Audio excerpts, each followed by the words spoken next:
The spirit of Jezebel, the goddess movement, a movement that is sweeping the world.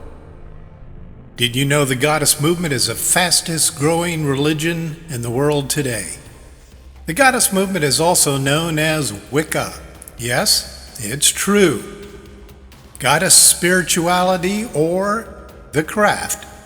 Less than a generation ago, only a handful of Wiccans made their religion public. Most hid their craft behind closed doors, much like the Satanists. Once the internet became an open forum to recruit and state their not-so-public beliefs, followers multiplied exponentially. Now the feminists, being seated in society as a leading cultural group, Wiccans were able to reinvent their post-feminist movement. Their term post-feminist empowers feminists with the power needed for their newfound role in modern culture.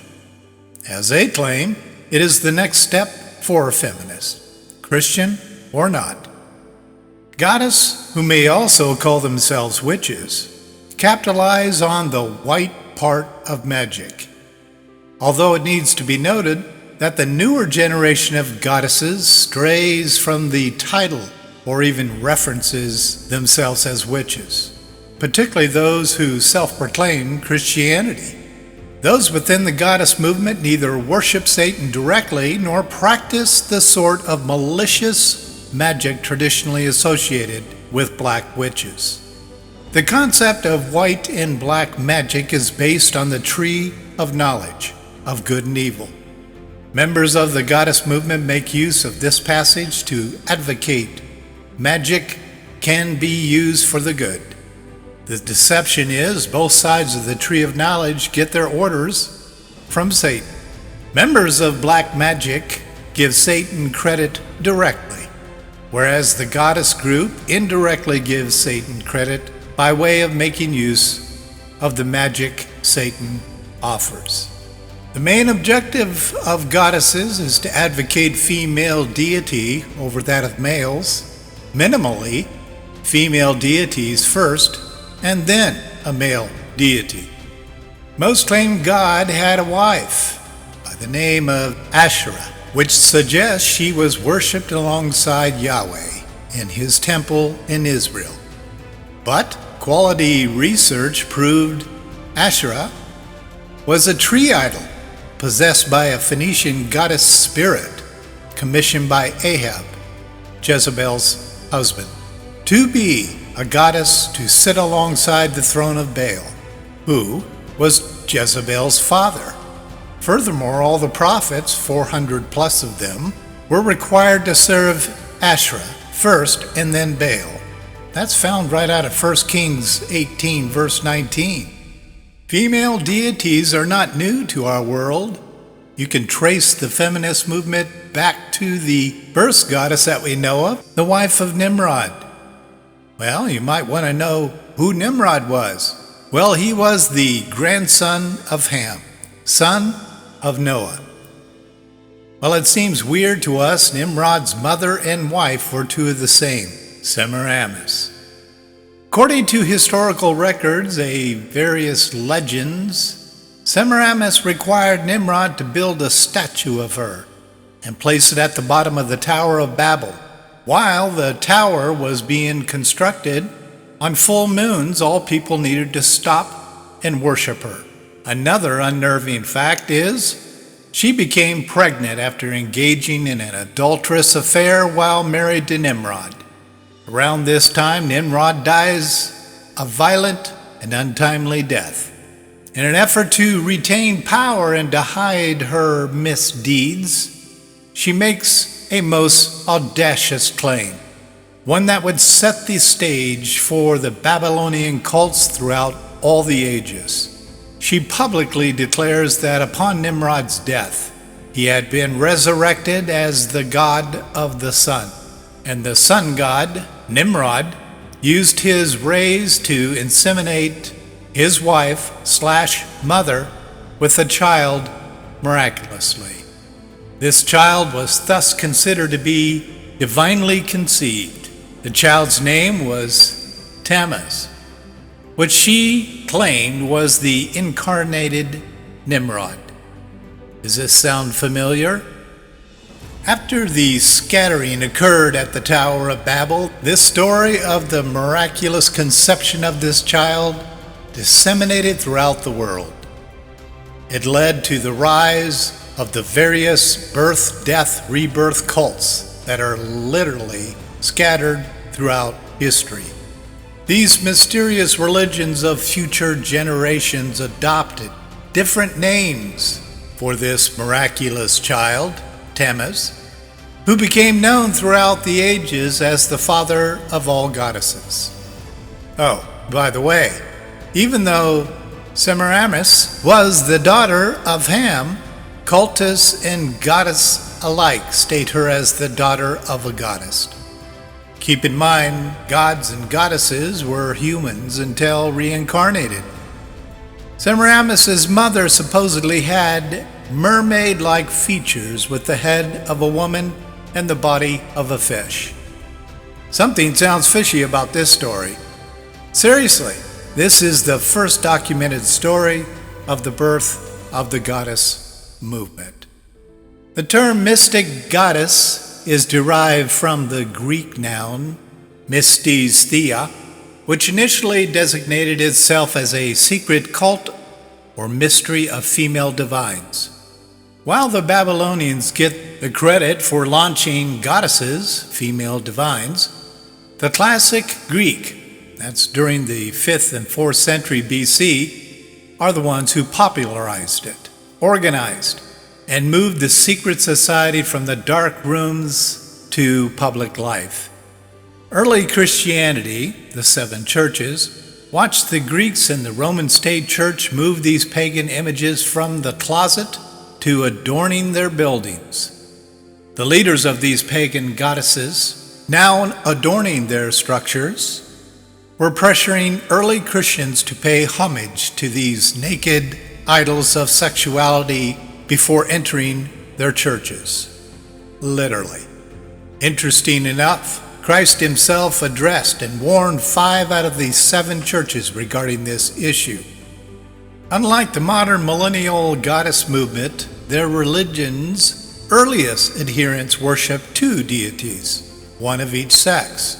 The mother goddess, the birth giver, who brings into existence all of life.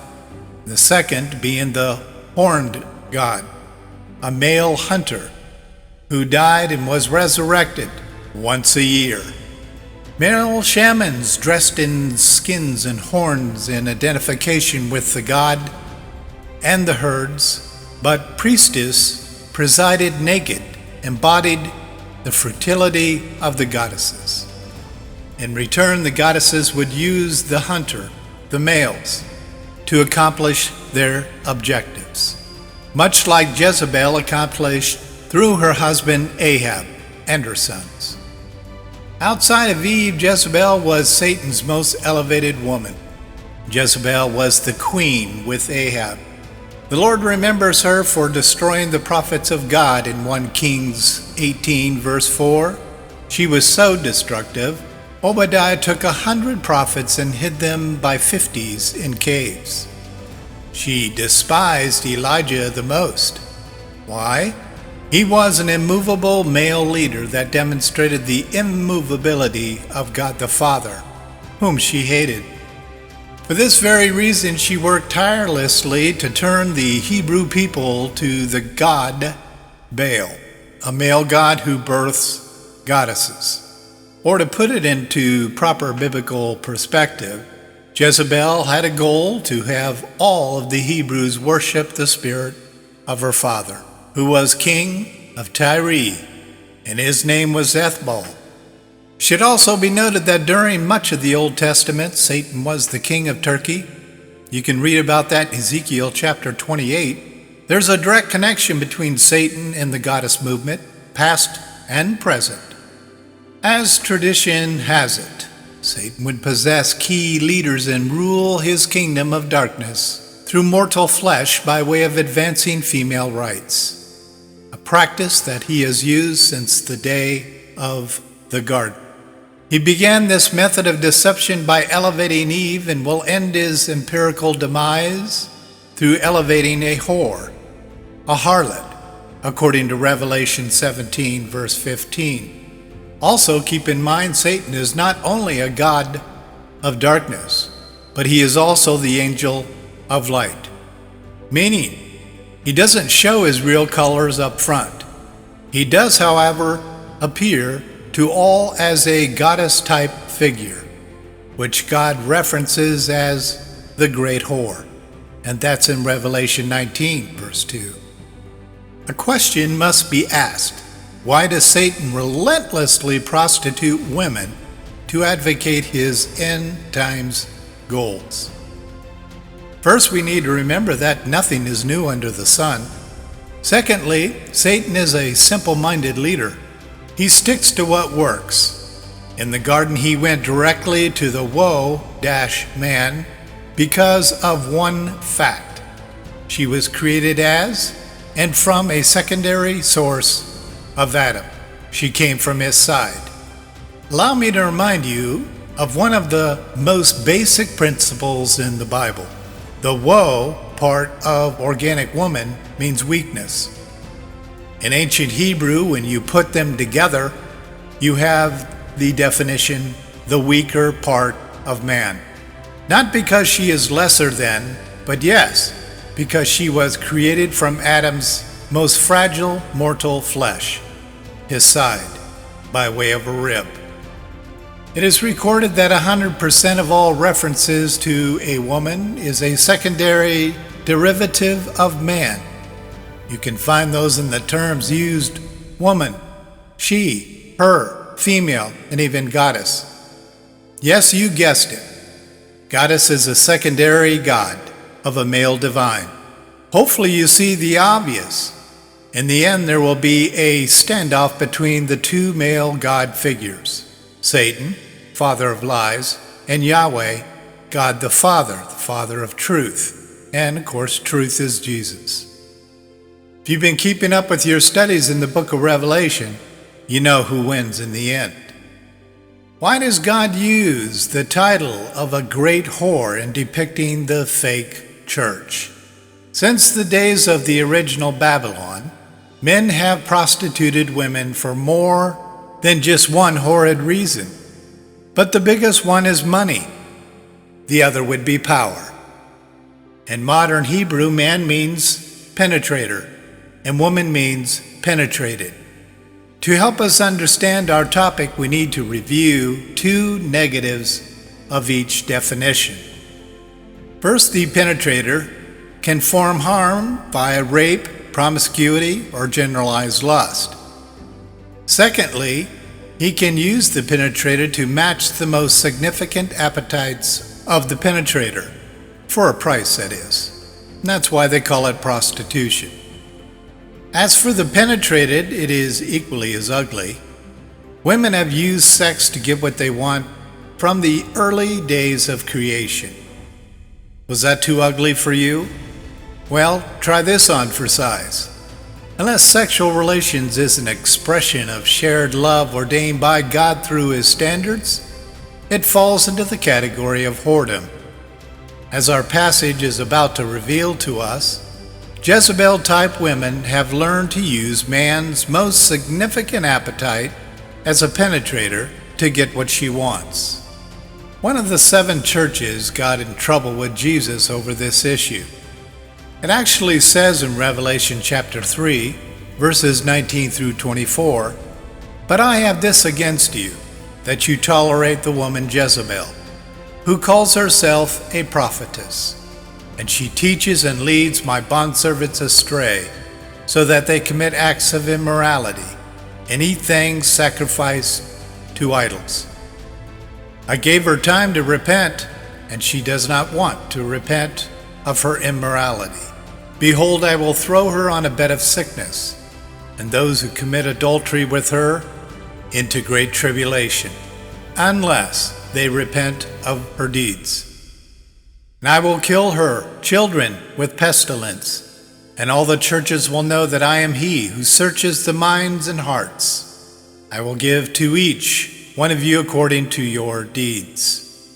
But I say to you, the rest who are in Thyatira, who do not hold these teachings, who have not known the deeper things of Satan, as they call them, I place no other burden on you. The name Jezebel has come down through the centuries. It is a generalized name for all wicked women who demand others to worship them. In modern usage, the name Jezebel is sometimes used as a synonymous term for sexuality of promiscuity, controlling women, feminists, womanists, and participates of the goddess society. The critical difference between feminist and a womanist is very simple. A feminist is usually white, and a womanist is usually black. Both carry the same message, and that is, I am no man's slave. There's an irony in all this. The Jezebel movement might be touting white magic, but if you get one of them mad, you might see a little of black magic spring forth. Bottom line is there's nothing new under the sun. From a biblical point of view, to connect the modern goddess movement with the spirit of Jezebel and the story of Nimrod's wife is a no-brainer. The real challenge is in helping people connect the fastest growing religion with the whore Jesus speaks out against in the book of Revelation. It says in Revelation 19:2, because his judgments are true and righteous, for he has judged the great harlot, who was corrupting the earth with her immorality, and he avenged the blood of his bondservants on her. The great offense to God is fundamental and undeniable. Even though he gave us plenty of warnings and a boatload of stories from the Bible, just to warn us how this whore will corrupt the earth. The masses simply unsubscribe from God, so to speak, and move on from this issue. No matter how the church members or even unsaved people ignore this alarm regarding the goddess movement, it will come upon them. Neo-pagan goddesses tend to be white, middle-class, highly educated, and politically involved in liberal and environmental issues and causes.